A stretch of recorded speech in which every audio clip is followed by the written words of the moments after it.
नमस्कार, राष्ट्रबोध से मैं पवन केसवानी। हिंदी में एक मशहूर कहावत है, काठ की हांडी बार बार नहीं चढ़ती। लेकिन लगता है कि राजनीति के लिए यह कहावत बनी नहीं है। एक मुद्दे को कई बार भुनाया जा सकता है। छत्तीसगढ़ में कुछ ऐसे ही हालात हैं। 2018 में यदि कांग्रेस की सरकार बनी थी और राजनीति के सामान्य जानकार से भी अगर पूछा जाए तो वो बताएगा कि किस तरह से यहाँ का किसान कांग्रेस के साथ खड़ा था। धान का समर्थन मूल्य 2,500 रुपये पूरे भारत में कहीं नहीं था। यहाँ धान के समर्थन मूल्य के साथ किसानों के कर्ज माफ़ी का भी वादा किया गया।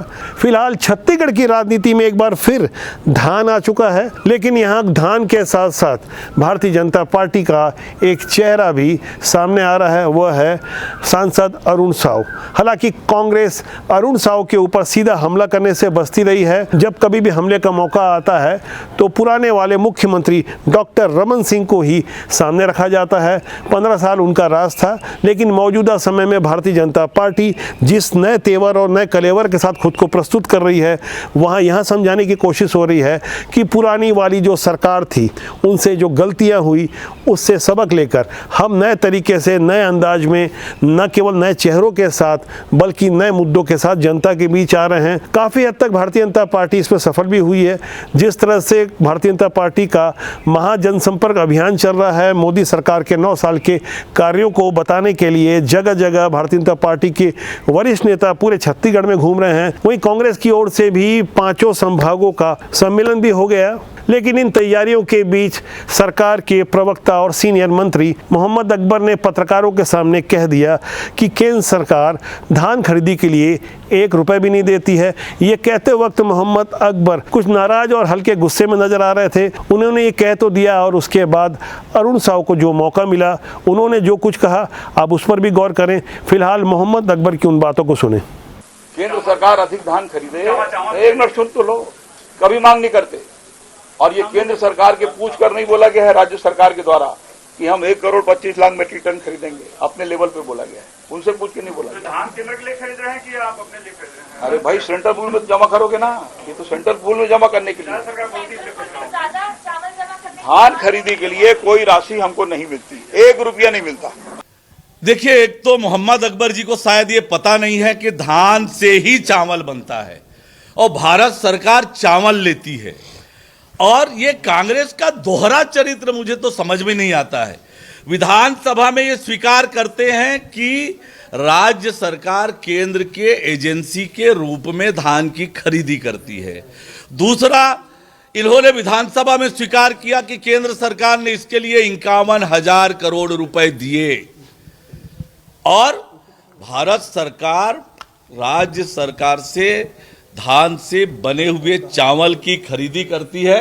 उसका भुगतान, धान का जो समर्थन मूल्य निर्धारित है उसके अलावा भी हैंडलिंग का, ट्रांसपोर्टिंग का, सूतली का, बोरे का, ये सब पैसा भारत सरकार देती है।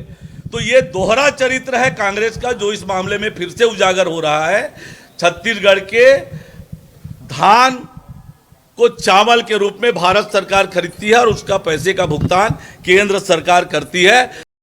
छत्तीसगढ़ की राजनीति में शराब के अलावा धान इस वक्त संवेदनशील मुद्दा बना हुआ है। इस मामले में भला सीएम भूपेश बघेल कहाँ चुप रहने वाले थे। उन्होंने धान के बारे में जो कुछ कहा उस पर आप गौर करें। वहाँ एक बार फिर पुराने वाले मुख्यमंत्री डॉक्टर रमन सिंह पर वे हमला करना नहीं भूले। उनका तो वो झूठ बोलने की फैक्ट्री से सीख के आए हैं, तो झूठ ही बोलेंगे, अफवाह फैलाएंगे। एक सच, एक झूठ को 100 बार बोलो तो सच महसूस होता है। लेकिन छत्तीसगढ़ की जनता जानती है, यदि केंद्र सरकार देती तो रमन सिंह जी फिर 10 क्विंटल क्यों धान का किए थे। दूसरी बात यह है कि सेंट्रल गवर्नमेंट खरीदती है कहाँ? हरियाणा और पंजाब में, जो एफसीआई खरीदती है। तो एफसीआई खरीदे ना, यहाँ पूरा सिस्टम किसका है? मार्केटिंग फेडरेशन किसका है? राज्य का। उसके बाद जिला में डीओ किसका है? राज्य सरकार का। सोसाइटी किसकी है? राज्य सरकार की। धान उपार्जन संग्रहण केंद्र राज्य सरकार के। धान खरीदी केंद्र राज्य सरकार की। तनख्वाह कौन देती है? राज्य सरकार। सोसाइटी में किसके कर्मचारी हैं? यहाँ एफसीआई है, एफसीआई केवल चावल लेती है।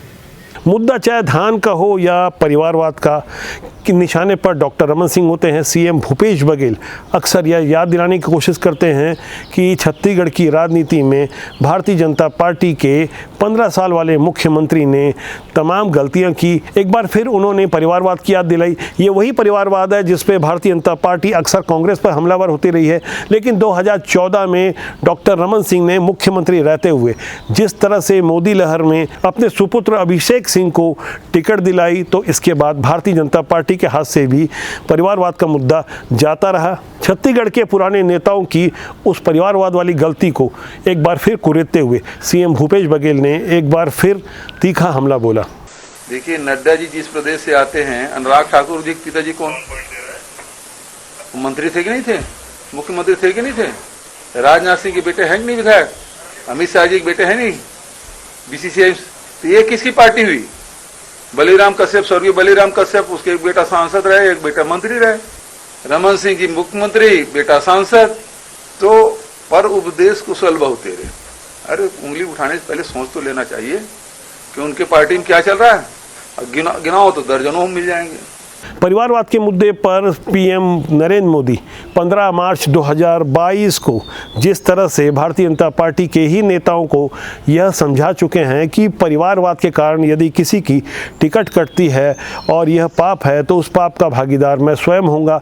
ऐसे हालात में जिन राज्यों में विधानसभा के चुनाव हैं उनमें छत्तीसगढ़ भी शामिल है, यहाँ के नेता काफ़ी परेशान हैं। न तो वे अपने उत्तराधिकारी को आगे कर पा रहे हैं, न अपने चहेतों के लिए कोई बात कर पा रहे हैं, क्योंकि बदले हुए हालात में जिस तरह से छत्तीसगढ़ की राजनीति आगे बढ़ रही है वहां नए नए मुद्दे सामने आ रहे हैं। धर्मांतरण इस बार एक प्रमुख मुद्दा बनने जा रहा है। यही कारण है कि छत्तीसगढ़ भारतीय जनता पार्टी के अध्यक्ष अरुण साव ने एक बार फिर धर्मांतरण पर तीखा हमला बोला। हालांकि कांग्रेस इस पर अक्सर बचाव की मुद्रा में आ जाती है। आज जिस प्रकार से पूरे छत्तीसगढ़ में राज्य सरकार के संरक्षण में धर्मांतरण हो रहा है, जिस प्रकार से धर्मांतरण की स्वीकृति चाहे आयुक्त ने हो, एसपी ने हो की है, जिस प्रकार से धर्मांतरण को लेकर आदिवासी समाज में जो आक्रोश पनपा है, अन्य समाज में आक्रोश पनपा है, वो ये बताता है कि राज्य के भूपेश बघेल के संरक्षण में ही ये धर्मांतरण का खुला खेल चल रहा है। जिस तरह से हमारे देश में राजनीति का माहौल बदला है, यहाँ जनता तुरंत काम का हिसाब पूछती है। हालात और मुद्दे पुराने वाले नहीं पूछे जाते। आप क्या करेंगे, आपके पास क्या विज़न है, इस पर अध्ययन होता है।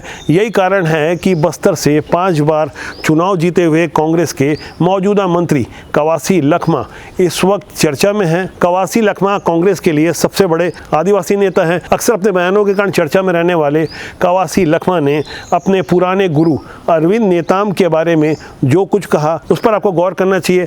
यहाँ एक बात और गौर करने वाली है। कवासी लखमा जो इस वक्त कांग्रेस के बस्तर से सर्वे सर्वा बने हैं, यदि यहाँ सर्वे की रिपोर्ट से कांग्रेस की हालात पहले जैसे नहीं दिखाई दे रही है तो उसके लिए कोई कसूरवार होगा तो वह है कवासी लखमा। वैसे कवासी लखमा अपने आगे किसी और आदिवासी नेता को समानांतर क्या आजू बाजू भी खड़ा देखना पसंद नहीं करते। मैं अरविंद नेताम को बहुत सम्मान करता हूँ। अभी घर में बैठना छोड़ के आदिवासी का लड़ाने का काम किया। जब अंतगढ़ का चुनाव में इनके दाल नहीं गला, अरविंद नेताम नहीं लोकतंत्र है, लड़े, स्वागत है। तो विद्याचरण भी तो लड़ा, ताराचंद साहू भी लड़ा, जोगी जी भी लड़ा, इनसे बड़ा ताकतवर है। कांग्रेस पार्टी ने इनके परिवार को कितना केंद्रीय मंत्री से लेके राज्य मंत्री से लेके उसने पत्नी को लेकर सांसद बनाए, क्या गलती किया? तो इसलिए यहाँ के आदिवासी लोग बहुत समझदार, मेरे से ज्यादा समझदार है, तुमसे भी ज्यादा समझदार। वक्त और अवसर के हिसाब से राजनीति में पाला बदलने वाले नेताओं का दौर अब शुरू होने वाला है। बहुत जल्दी जब यह स्पष्ट होने लगेगा कि किसे बाहर बिठाया जा रहा है, किसे टिकट नहीं दी जाएगी, तो उसके बाद वो चेहरे भी दिखाई देंगे जो खुद को मौसम वैज्ञानिक समझते हैं। मौसम के अनुसार पाला बदलने वाले ऐसे दल बदलू नेताओं पर भी हमारी नज़र बनी रहेगी। राष्ट्रबोध राजनीति की शुचिता के लिए कार्य करने वाला एक जनमंच है। हमारा बार बार आग्रह है कि राजनीति के माध्यम से आप देश और समाज का भला करें। यदि आप में सच्चाई है, ईमानदारी है तो आप राजनीति में जरूर आएँ। ध्यान रहे, राजनीति में अच्छे लोगों का आना बहुत ज़रूरी है, तभी बुरे लोग साइड बैठेंगे। एक बार मैं फिर कहता हूँ, राजनीति बुरी नहीं होती, राजनीति में काम करने वाले लोग अच्छे या बुरे होते हैं। आज के अंक के लिए इतना ही, बहुत जल्दी आपसे फिर मुलाकात होगी। मेरा आपसे आग्रह है कि चैनल को देखें, लाइक करें, शेयर करें और साथ में सब्सक्राइब करना न भूलें, जिससे आपका और हमारा साथ ज़्यादा मजबूती से बना रहे। नमस्कार।